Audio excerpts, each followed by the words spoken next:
Thank you very much, Director Donfield, for this wonderful introduction. Colleague ambassadors, excellencies, again, Director, thank you for inviting me to deliver a speech at this prestigious occasion. I think this is my second time of coming here. The last time I think I presented a statement on EU-Africa cultural diplomacy. And I'm very much delighted that I've been invited once more to make a short statement. Well, good afternoon and welcome to Sierra Leone.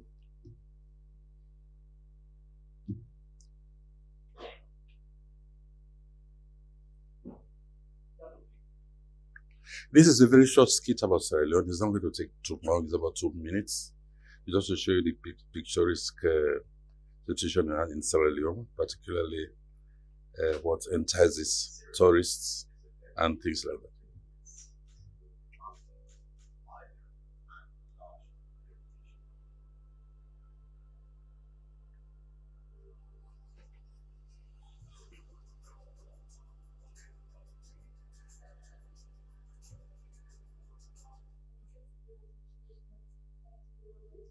Yeah.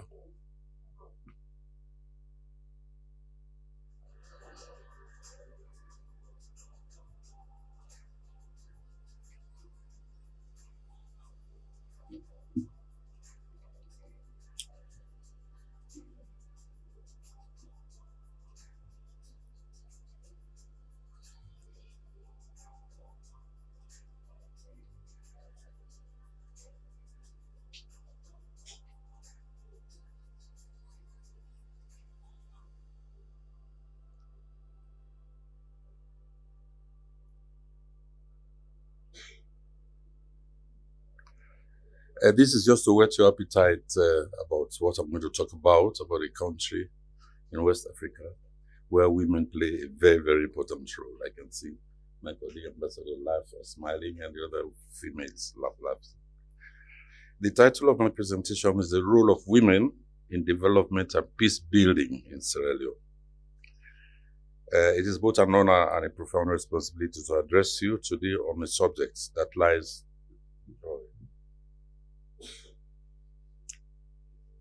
Sorry.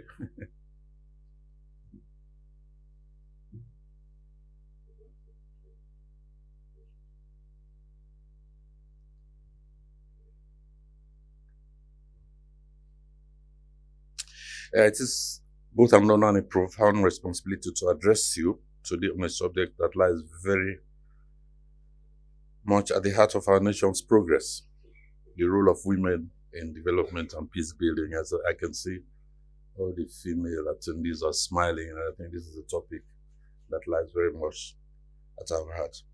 But before I delve into this topic, please allow me to briefly introduce you to the soul of our homeland, Sierra Leone. Next PowerPoint. Sierra Leone lies on the west coast of Africa. It's in an area of about 72 square kilometers with a population of about 8.5 million. It was discovered by a Portuguese sailor in 1462 and named it Sierra Leone, meaning Lion Mountains or mountainous country because of the lion-shaped hills around the country. You can see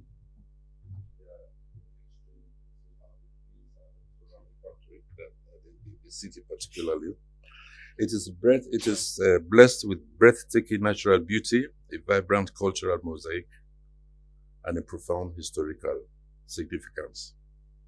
Our geography is diverse as our people, and it extends from lush tropical rainforests to rolling hills of golden beaches that stretch along the Atlantic coast. The capital is Freetown, and it has a special significance in the history of transatlantic slave trade as the departure of thousands of West African captives. It was founded in 1787 as a home for repatriated former slaves from America, Nova Scotia, Canada, and Britain. Next one. Sierra Leone is endowed with vast mineral wealth, including diamonds, gold, bauxite, rutile, and iron ore, among others. resources that have shaped both our economy and our history. Yet, beyond the mineral wealth lies an even greater treasure, our resilient, creative, and determined people. Next one. Our weather follows a tropical climate with a distinct rainy season between May and October and a dry season from November to April. These conditions nurture our agricultural base and enrich our landscapes, making Sierra Leone a growing ecotourism center. From the chimpanzee sanctuaries to the transatlantic slave trade in Bones Island, Sierra Leone offers a compelling and authentic tourism experience rooted in both history and hope. We are proud to enjoy long-standing diplomatic and bilateral relations with the Federal Republic of Germany. The partnership, which promises potentials, spans development cooperation, trade, education, and equally important, cultural exchange. Our cultural ties have been nurtured through academic exchange programs and mutual investment in human capital. These relations continue to foster understanding, strengthen bonds, and open new doors of opportunity between our peoples. Next one. Now, back to our topic, that is the role of women in development and peace building in Sierra Leone. Putting the topic in its context, I would like to start by pointing out that across generational landscapes, from the rain-washed valleys in the south of the country to the sprawling hills in the north, from the fishing villages dotting our nice coastline to the hallowed halls of our parliament in Freetown, Sierra Leonean women have become very powerful agents of change, strong partners in nation building and nation healing. Amidst real challenges, women continue to serve as resilient national bridge builders, whether in time of conflict or peace, crisis recovery. Women have consistently stood at the crossroads of transformation, stitching together communities, fostering dialogues, and championing inclusive development with strength and purpose. Next one. The next slide will show you women casting votes, working together, and it says they take part in politics, they are spiritual leaders, they are economic actors, and sometimes tribal chiefs. Long before the colonial borders were drawn on any maps, our women were leaders in their own right. In the pre-colonial era, women were not just caregivers or supporters, they were warriors, they were chiefs, spiritual leaders, and economic actors. I want to give you a few examples of women in Sierra Leone's history. By the way, Sierra Leone became the first country in the world where women were able to cast their votes in 1792, long before women were allowed to vote in Great Britain. One towering figure from the time was Madame Yoko, born in 1849 in the southern province of Sierra Leone. She was later crowned queen. She was a fearless and visionary leader who rose from a dancer to a paramount chief, uniting powerful chiefdoms under her rule. She defied colonial expectation, wielded diplomacy and strength with equal grace, and left an indelible legacy as a symbol of power and resilience in Sierra Leone's history. Madame Yoko was a unifier and a diplomat, skillfully consolidating power through strategic alliance and negotiations. At a time when leadership was heavily patriarchal, she ruled not by force, but through respect and wisdom. Her legacy endures as a testament of women's leadership rooted in diplomacy and cultural intelligence. Next one. During the colonial era, Sierra Leone women were instrumental in resisting economic and political oppression. One of the unsung heroines was Mrs. Ama Benkakoka, who championed girls' education and laid the foundation for the Freetown Secondary School for Girls, which continued to be a leading educational institution in Sierra Leone. Her work gave rise to a generation of educated women who will go on to shape the nation.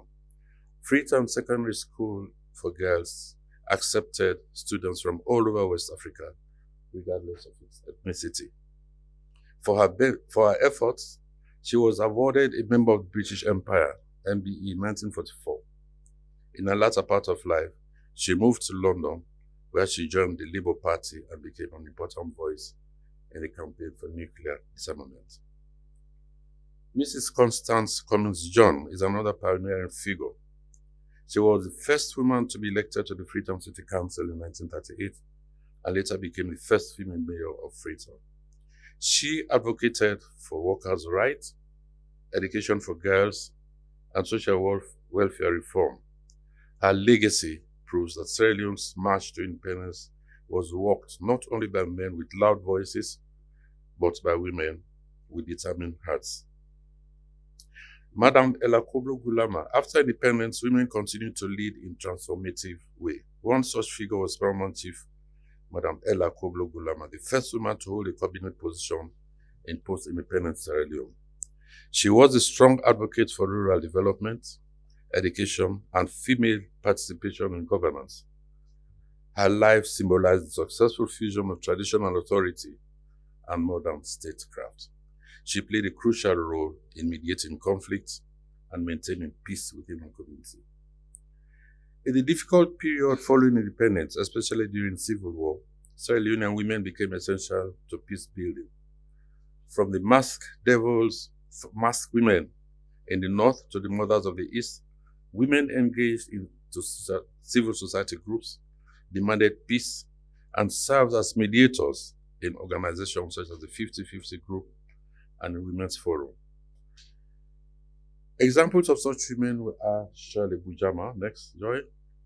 Madam Shirley Bujama was a distinguished diplomat. She was the first female foreign minister of Sierra Leone. She was an educator and a politician and the first female ambassador to the United Nations after serving as ambassador to Ethiopia, Tanzania, and Zambia. Mrs. Hawa Zana Bangura was the second female Minister of Foreign Affairs, a UN Special Representative on Sexual Violence in Conflict. Another personality is Madame Akisoya, presently the Mayor of Freetown, who received the German Africa Prize in 2024. Yvonne Akisoya is being honored for her commitment to the citizens of our country with improved waste management and water supplies and green projects in Freetown. The First Lady of Sierra Leone, Dr. Fatima Bio, is a strong advocate for women's and children's rights. In 2020, she was appointed as UN AIDS Champion for the Empowerment of Adolescent Girls and Young Women. In February 2025, she was elected President of the Organization of African Ladies, where she continues to advocate for women's empowerment and development across Africa. She launched the Hands Off Our Girls campaign to combat child marriage and sexual violence. This campaign has attracted national and international attention around the world while highlighting gender emancipation. Today, we begin to see the legislative fruits of decades of advocacy. The passage of the Gender Equality and Women's Empowerment Act in 2024 marked a pivotal moment in our national journey. The law mandates a 30% minimum quota for women in parliament, cabinet, and other key decision-making bodies. Following the 2023 general elections, we saw this most significant increase in women's political representation in our national history. Women now hold 44 out of 149 parliamentary seats, nearly 30% compared to just 14.5% in the previous parliament. As of May 2025, Sierra Leone has achieved a historic milestone in women's representations within the cabinet. Women now hold 10 out of 32 ministerial positions, constituting 31.25% of cabinet. This marks a significant increase from previous administration where female representation was notably rare. Ladies and gentlemen, this story is not just about the past or about the present, it is also about the future. The seeds planted by Madame Yoko, watered by Ella Koblo Gulama and Cummins-John, have given sunlight to today's gender equality and women's empowerment. That must now grow into full gender equity across every level of governance and society. Women actively participated in peace negotiations, reconciliation process, and rebuilding after the Civil War. They contributed to the disarmament, demobilization, and reintegration process, ensuring gender-sensitive approaches. They have increasingly taken on political roles, with some serving in parliament, local councils, and in ministerial and ambassadorial positions, advocating for gender equity and social justice. They have been at the forefront of campaign against gender-based violence, child marriage, and discrimination. Ladies and gentlemen, I'm proud to affirm that our president has continued to honor women, not only with words, but through deliberate policies. We must empower rural women with access to education, health care, and economic opportunity. We must ensure that women's rights are fully protected, not just in law, but in life experiences. And we must actively cultivate a society where every girl born in Sierra Leone believes that leadership is not a privilege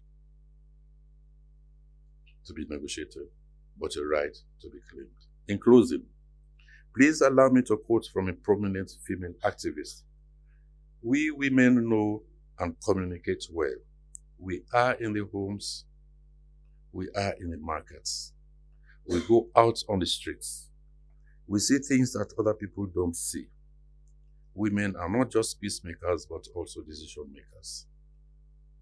Peace agreements reached without the active participation of women have a better chance of being sustainable and effective. We are determined to build a better world where gender no longer limits destiny. I invite our international partners to come together on this great journey, not as two halves, but as a collective moving forward together. Thank you very much for listening.